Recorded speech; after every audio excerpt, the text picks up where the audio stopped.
Hi, I'm Mark Peterson. I'm 22, juggling college and a part-time job at the local bookstore. Life's a balancing act, you know.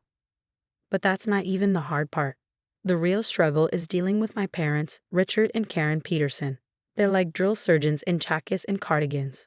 One night, I'm at the dinner table, pushing peas around my plate when my dad starts in on me. Mark, how's that business degree coming along? You'll be running Peterson and Sons before you know it. I put my fork down, heart racing. About that, Dad, I've been thinking. Before I can continue, Mom jumps in with her usual biting humor. Oh, honey, thinking's never been your strong suit. I want to switch to computer science. The silence is deafening before all hell breaks loose. Computer science? Have you lost your mind? Dad's face turns an alarming shade of red. It's what I'm passionate about, I try to explain, but Mom scoffs. Passion doesn't pay the bills, Mark. Later that night, my girlfriend Sophia calls. How'd it go? Like a dumpster fire, I sigh. They freaked. Mark, you've got to stand up for yourself. It's your life, not theirs. I know, but they're my parents, you know. And you're an adult. You get to choose your path. The next day, I decide to take Sophia's advice. I walk into the living room where my parents are watching TV. I've made my decision. I'm switching to computer science. Dad mutes the TV. No, you're not. Yes, I am. I'm an adult, and this is my choice. Mom stands up, her voice icy. If you're such an adult, then you can support yourself. You have 24 hours to get out of this house. I'm stunned. What? You can't be serious. Watch us, Dad growls. I retreat to my room, my mind reeling. With shaking hands, I call my best friend Jake. Dude, they kicked me out. I don't know what to do. Without missing a beat, Jake says, pack your stuff. You're staying with me. As I throw clothes into a duffel bag, reality sets in. I'm homeless. My own parents threw me out like yesterday's trash. But you know what? A part of me feels free for the first time. I get to call the shots now, and I'm going to make sure I don't waste this chance. After crashing at Jake's for a few weeks, reality hits me hard. I can't focus on classes, and my savings are drying up fast. The day I dropped out of college felt like admitting defeat, but I had to survive. You're doing what you gotta do, Sophia reassures me over coffee. This isn't the end, it's just a detour. I nod, trying to believe her. Yeah, a detour through hell. Finding work was tough, but I wasn't picky. I got a job at Sunnyside Diner, flipping burgers and mopping floors. The pay was terrible, but it was something. Order up. I yelled, sliding plates across the counter.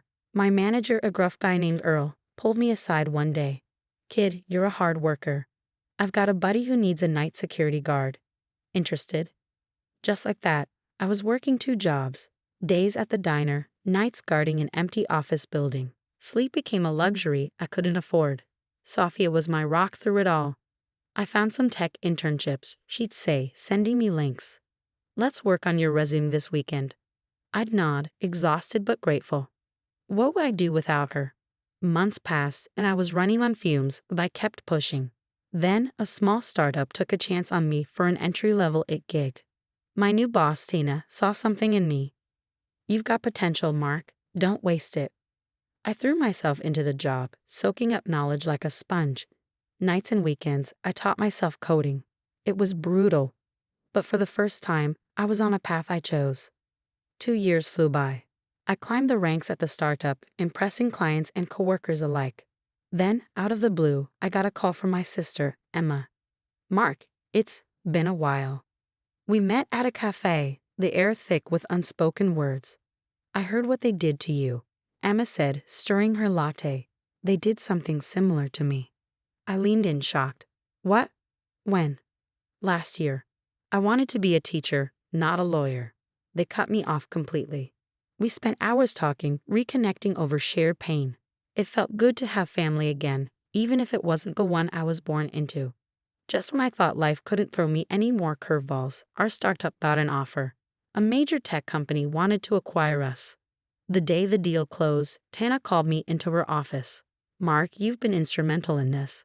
Your stock options, well, let's just say you might want to sit down. I stared at the number on the paper, my mind going blank. This couldn't be real. That night, I sat on my small apartment balcony, beer in hand, trying to process it all. From homeless to this. I thought about my parents, about Emma had been telling me about all the sleepless nights and missed opportunities when my phone buzzed.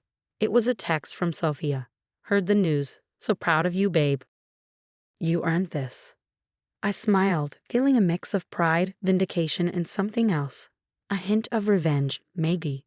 Whatever it was, one thing was certain. This was only the beginning.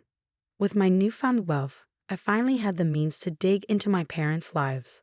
I hired a private investigator, a no-nonsense woman named Vera. I need dirt, I told her. Everything you can find. Weeks passed, and Vera delivered. Your father's been evading taxes for years, she reported. And your mother? She's knee-deep in a pyramid scheme. I sat back, processing the information. Anything else? Plenty, but that's the highlight. Rearmed with this knowledge, I set my plan in motion. First stop, the IRS. I made an anonymous tip about Dad's creative accounting. We take these matters very seriously, the agent assured me. Next, I turned to Mom's pyramid scheme. I reached out to an old college buddy now working at the FTC. Hey, remember that favor you owe me? I've got a juicy tip for you. Within weeks, both my parents were under investigation, but I wasn't done yet. I created a shell company, Peterson Acquisitions LLC. Ironic, right? When their house went up for sale due to their mounting financial troubles, I swooped in. The realtor called with the news. Congratulations, sir. You're the new owner of 1542 Maple Street. I smirked. Great. Now, about the current tenants. Oh, they're hoping to rent. Shall I inform them of the new terms? Absolutely. Triple the rent. There was a pause. Sir, that's quite an increase. It's non-negotiable. I knew they couldn't afford it, but with their credit in shambles, they had no choice but to stay. Still, I wasn't finished. I anonymously reported their history of verbal abuse to their employers, Dad's law firm and Mom's real estate agency. Both launched internal investigations. One evening, as I was wrapping up at the office, Sophia called. Mark, have you seen the news? I pulled up a local news site. There, in bold letters, local couple faces multiple investigations. Yeah, I'm looking at it now, I replied, trying to keep my voice neutral. That's your parents, isn't it? Sophia's voice was soft, concerned. I sighed. Yeah, it is. Are you okay? I paused, considering. Was I okay? I had spent months orchestrating their downfall, but now that it was happening, I felt empty. I don't know, I admitted. I thought this would feel better. Do you want to talk about it? I glanced at the clock. It was late, but suddenly, I didn't want to be alone. Yeah, can you come over? An hour later, we were sitting on my couch, a bottle of wine between us. I did this, I confessed. All of it, the investigations, buying their house, everything. Sophia was quiet for a moment. I had a feeling. Are you sure this is what you want? I took a long sip of wine. They threw me out, left me with nothing. They deserve this. Maybe, she said slowly. But is this really about justice, or is it about pain? Her words hit me hard. Was I any better than them now? Just then my phone buzzed. It was a text from Emma. Did you see the news? Mom and Dad are freaking out. They're saying someone's out to get them. I showed Sophia the message. She squeezed my hand. What are you going to do now? I stared at the phone, at the news article still open on my laptop. I thought about the scared kid I was when they kicked me out. About the man I'd become. About the line between justice and vengeance. I don't know, I said finally, but I think I need to end this. Sophia nodded, understanding in her eyes. Whatever you decide, I'm here. As the night wore on, I realized this wasn't the victory I'd imagined. But maybe, just maybe, it was a chance for something else. A chance to be better than the people who hurt me. For the first time in years, I felt truly free. Not because of what I'd done to them, but because I was choosing to let go. The real victory wasn't in bringing them down. It was in rising above it all. The day I decided to confront my parents, I felt a mix of dread and determination.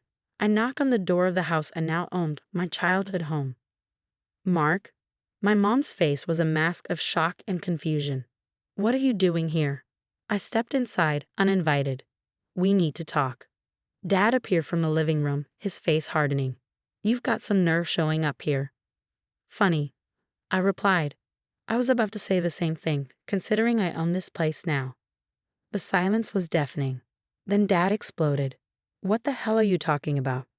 I pulled out a stack of papers. I'm your landlord now, I said, setting them on the table. And I've got some other interesting documents here. Tax evasion, pyramid schemes, ring any bells. Mom collapsed onto the couch, her face pale. Dad's face turned an alarming shade of red. You did this to us? Your own parents? I laughed, but there was no humor in it. Parents? You stopped being parents the day you kicked me out. We were trying to teach you responsibility, Mom pleaded, her voice trembling. No, you were trying to control me, and when you couldn't, you threw me away. I laid out the evidence of their misdeeds on the table, watching their faces crumble. Mark, sweetie, we're so sorry, Mom whispered, reaching for my hand. I pulled away. Sorry doesn't cut it. Not anymore. Dad tried to reason with me. We can work this out, son. As a family. Family? I scoffed. You don't know the meaning of the word. I stood up, ready to leave. The investigations, the rent hike, that was all me. Consider it a taste of your own medicine. As I reached the door, I turned back. Oh, and don't bother trying to reconcile. We're done. The next day, I called Emma. How'd you like to buy a house? What? Mark, I can't afford that, she said, surprised. You can with the family discount I'm offering. It's time you had a place of your own, sis. Weeks passed. Dad lost his job when the tax evasion scandal broke, and Mom faced charges for her involvement in the pyramid scheme. They were forced to downsize to a tiny apartment across town. Meanwhile, my life was on the rise.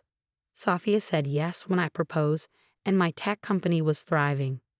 One evening, as Sophia and I were discussing wedding plans, an idea struck me. What if we used some of our money to help kids from abusive homes? Sophia's eyes lit up. A scholarship fund. Exactly. Give them the chance I never had.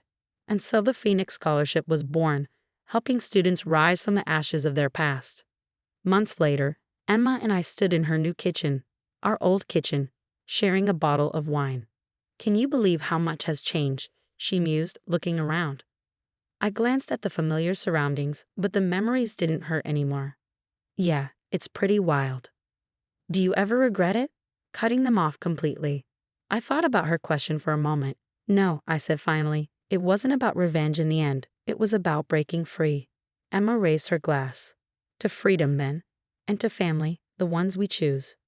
We clinked glasses, and I felt a sense of peace wash over me. The past couldn't be changed, but the future, that was ours to shape. I thought about the scholarship recipients, about Sophia, about Emma, and about the life we were building, free from toxicity and manipulation. For the first time in years, I was excited about what came next. Because this time, I was writing my own story, and it was just getting started. Mark's journey from betrayal to triumph has come to an end, but now I have a question for you. If you were in Mark's shoes, would you have gone through with the revenge plan? Or would you have chosen to let go earlier? Was Mark justified in his actions, or did he cross a line? Share your thoughts in the comments below. Your perspective might help someone struggling with similar issues. If this story resonated with you, don't forget to hit the like button and subscribe to the channel for more compelling narratives about overcoming adversity and toxic relationships. Your support helps us continue sharing these important stories. Remember, your experiences and opinions matter. Let's keep the conversation going and support each other through life's challenges.